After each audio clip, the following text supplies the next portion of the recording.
الحمدللہ رب العالمین والصلاة والسلام علی سید المرسلین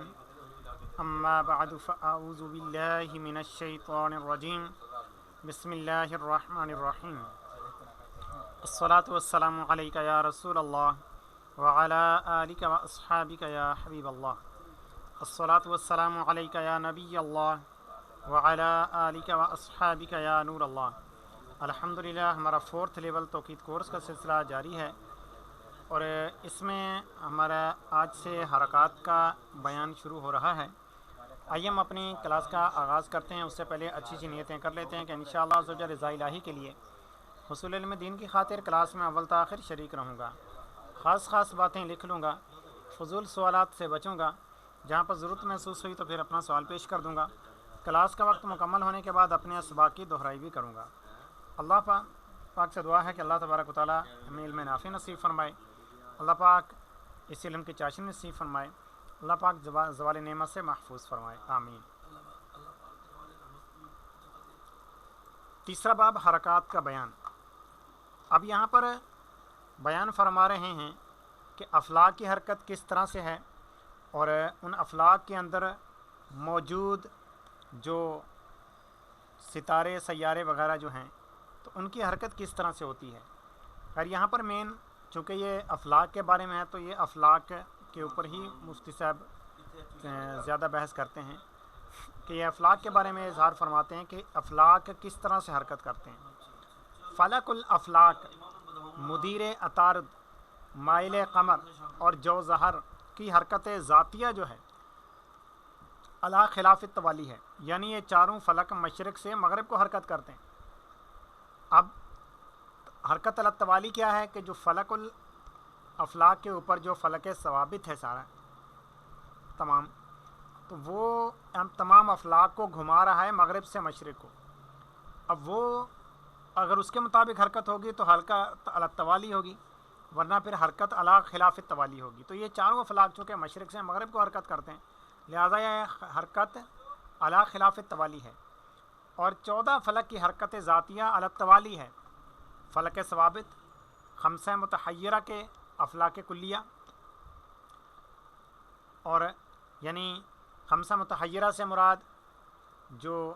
سیارگان ہیں شمس و قمر یعنی آفتاب اور مہتاب، ان کے علاوہ باقی 5 بچتے ہیں تو ان کے جو افلاک ہے تو ان کو خمسہ متحیرہ کہا جاتا ہے۔ ان کے افلاک کلیہ اور شمس کا فلک کلی و جزئی اور حوامل تدویر کے اوپر ان کی تفصیل گزر چکی ہے کہ 14 فلک مغرب سے مشرق کو حرکت کرتے ہیں۔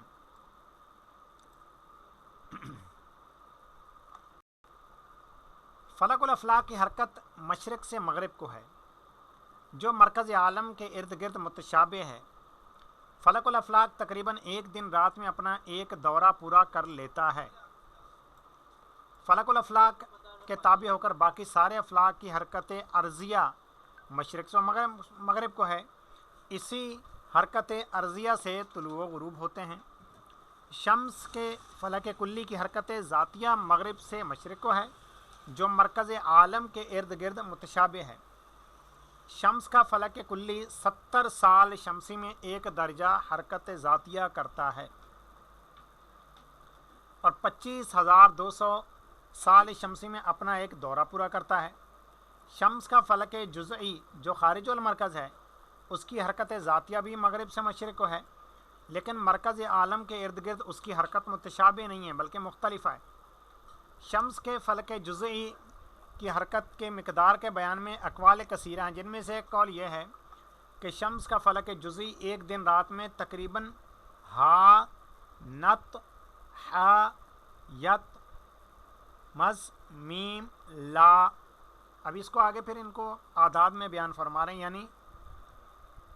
59 دقیقہ۔ اب یہ دیکھیے 59 کہاں سے آیا تو یہ نت آیا۔ اچھا یہ شروع میں پھر ہا کیوں لائے؟ اصل میں ہا کا مطلب ہوتا ہے 0 خالی جگہ۔ اب درجے کی جگہ پر یہ ہا لے کے آئے اور اس طرح ہا اگر لکھا ہو علم ابجد کے اندر تو اس کا مطلب ہوتا ہے کہ کچھ نہیں، تو آگے پھر ظاہر درجے کے اندر کچھ نہیں ہے تو پھر دقیقے سے بات شروع ہوگی، یعنی 59 دقیقہ نت